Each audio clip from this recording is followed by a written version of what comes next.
What's going on YouTube? So if you haven't seen the car we're in today reviewing, then you're probably living under a rock. And that's because this is the Toyota Corolla, the world's best-selling vehicle. And we spent the last 7 days living with this hybrid model. So is this the best affordable sedan for you? Let's go ahead and find out.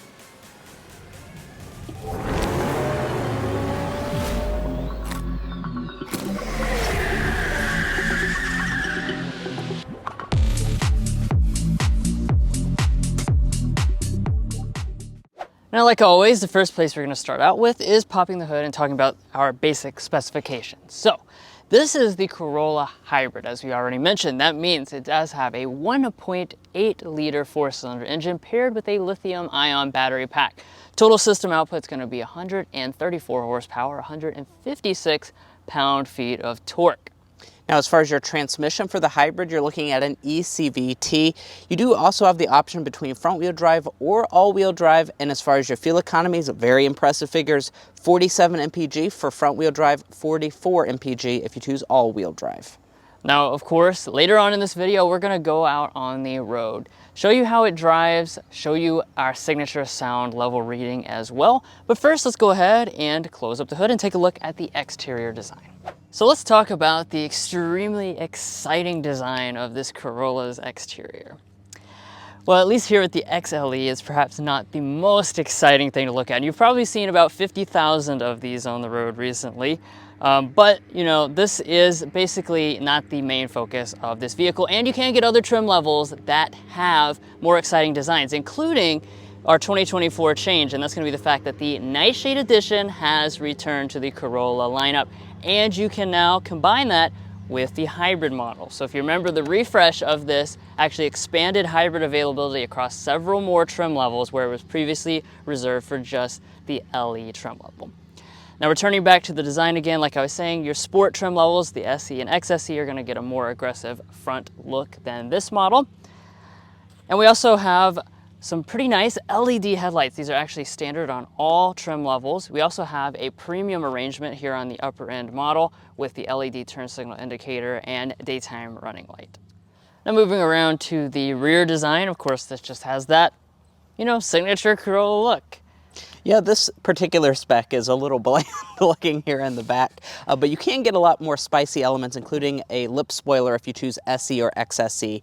But I'm going to have Drew hop inside and let's see if all the elements of our taillights are LED. That's a pretty premium element about this vehicle.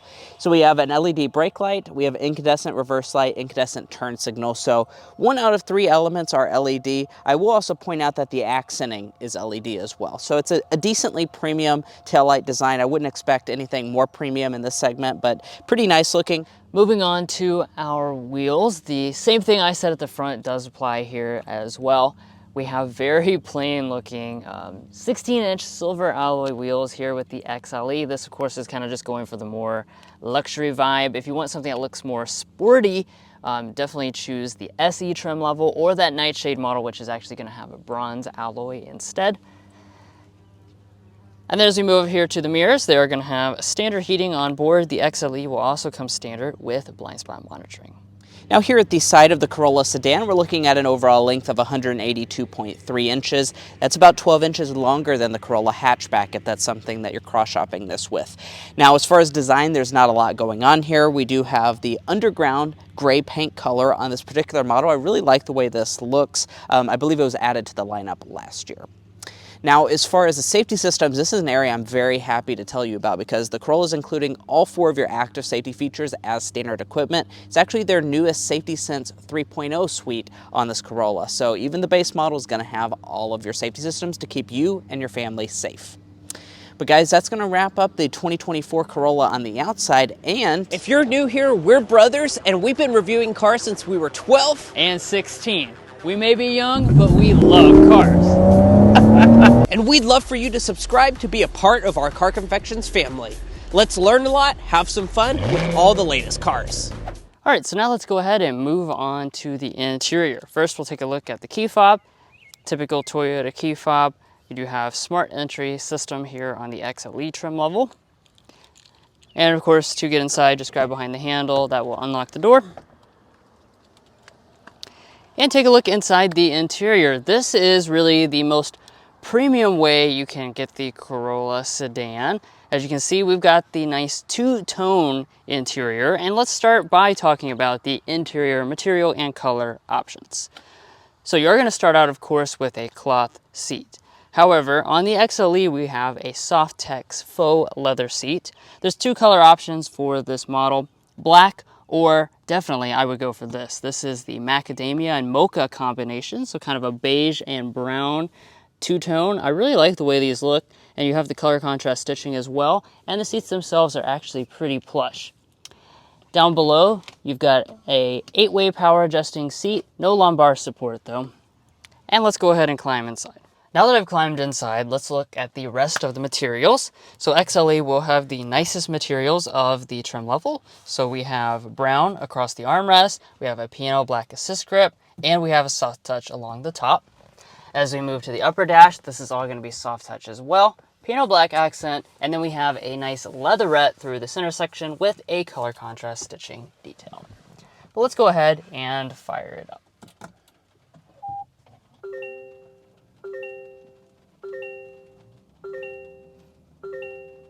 And by the way, the push button start and smart entry are going to be standard on just the XLE. Now let's move in a little closer and look at some details, including our gauge cluster. So we've got the premium 7-inch display. This is going to be on the XLE trim level as well. Lower trims are going to come with a 4.2-inch one instead. As we pull back, they got the nice leather steering wheel. This is going to be on all but the base LE trim level, and it will be manual tilt and telescoping across the lineup. Now let's take a look at our interior storage. Now, one thing I do like relative to the Corolla Cross we had a couple weeks ago is that we do have an adjustable armrest. Inside of the console here, we have a pretty small amount of space. I don't really expect a whole lot in this segment, but definitely smaller than a Honda Civic. And let's see if we can fit the coupons in here. Looks like they're kind of peeking out a little bit.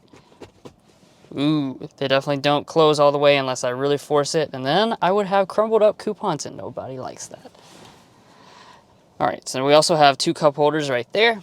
Up in the front, we have the optional wireless phone charging pad here on the XLE, and you've got an additional USB port. Now pulling back to the shifter, we do have a traditional style one. Pull back to D for drive, go back a little further for elevated regen braking. Of course, R is for reverse, and when you go into reverse, you'll find the typical backup camera, no active trajectory, and no parking sensors. But you do have an electronic parking brake with automatic brake hold. Now as we go above, you got a button for your drive mode controllers. We also have our button for our heated seats that's included on the XLE trim level. And then we have our climate controls. As you can see, this is a single zone automatic setup. Nice and easy to make your adjustments with the physical controls. And then you also have physical controls up there for your volume knob. So with this model, we do have the optional 9-speaker, 800-watt JBL sound system. This is packaged with that wireless phone charging pad on the XLE trim level. And let's go ahead and give it a sample.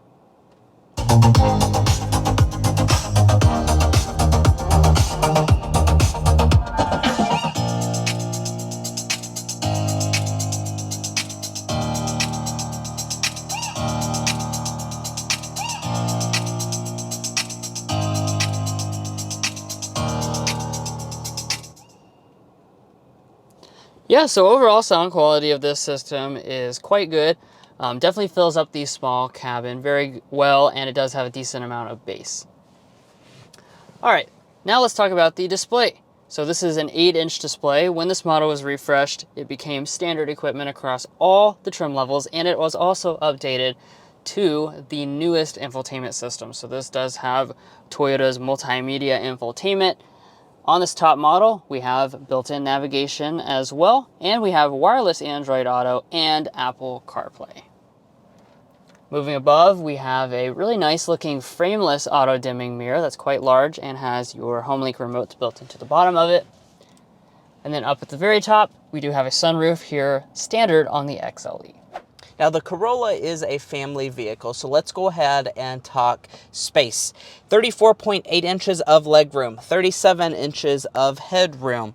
Now if you're keeping track of some of the competition, that's going to be less legroom than the Honda Civic, about the same headroom though. So for someone who's 5'9", which is my height, decently comfortable back here. The headroom is not overly abundant, but it's definitely not bad at all. The leg room is perfectly fine. I brought my bendy ruler because at Car Confections we believe in measuring things. So we have 7 inches of knee space behind Drew's seating position, who's 5'8". My feet can also slide up underneath the seat. And I will say in general, these rear seats are quite comfortable. Now here in the center, no vents or anything. That's not expected for this class, but we do have 2 USB-C ports. That was added last year with the refresh. And since we have a higher end Corolla model, we do have a center armrest with 2 cup holders inside. Very comfortable one. Turning to the door trim, as you would expect from the segment, it is going to be hard touch. I like how they've done the multicolor scheme though. I like that it's white up on the top and dark where my arm's going to rest with the leatherette padding. As far as storage, it looks a little bit on the tight side. I'll have to check and make sure a water bottle can fit in that, but I think it would be able to fit a water bottle. Now, checking out the trunk area, we have a button underneath the lid to release it. And inside of here, we're looking at 13.1 cubic feet of cargo capacity with this Corolla. It's also going to be the same for the Corolla Hybrid. So we have the same amount of cargo capacity regardless of which engine you choose for this model. And it is finished pretty nicely. The seats do fold 60-40 split, but there are not any levers to fold it actually in this cargo area. So I'll have to go up here to the second row itself and try and fold it down. And as you can see, I can just fold them down like that. There is a little bit of a hump though, so do keep that in mind. And then if we lift up the cargo floor here, you are not going to have a spare tire, at least on this hybrid model. You might be able to get that on other versions of the Corolla, but it's for weight savings to get you that maximum fuel economy. And now it is time for our test drive portion of this 2024 Corolla. We're going to be talking about a lot of different things, as you can see on the screen right now, but as always, we'll start out with a hard acceleration before we get stuff like our sound level reading.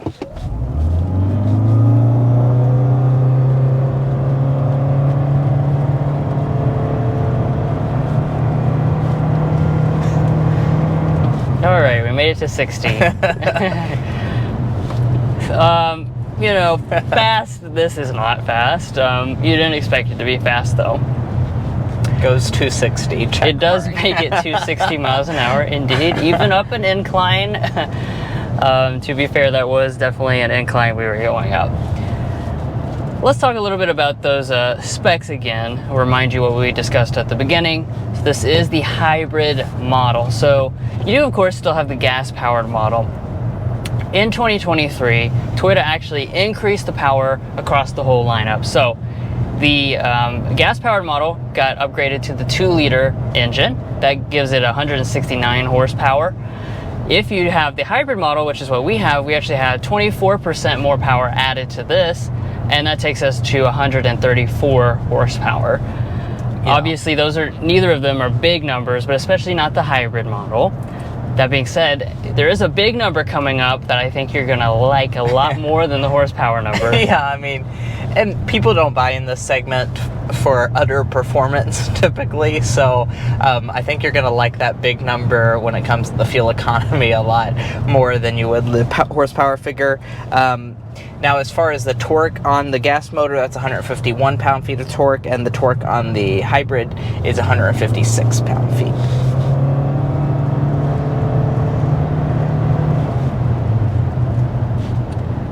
I mean, while slow, I don't think it feels like dangerously slow. We did drive the model before it got the power bump, and it was definitely a lot slower than this, especially when you're talking about with the electric torque. It actually makes this feel pretty spunky when you're first getting off the line. And to me, it also feels faster than the Corolla Cross, even though that did have a bigger hybrid system than this model. That was toting around a lot more weight than this is. Yeah. And also, I think they've done a good job with the eCVT here on the hybrid model, tuning it to maximize what is available with the engine and horsepower figures, and utilizing that electric torque off the line really well. If you go for the gas model, you're going to have a traditional CVT instead of the eCVT. I think we'll go ahead and get the sound level reading, because we're found a nice spot to be at the right speed here.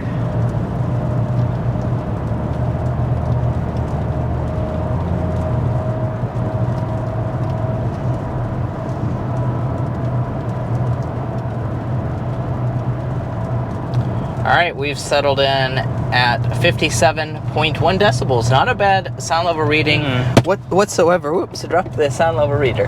Not at all.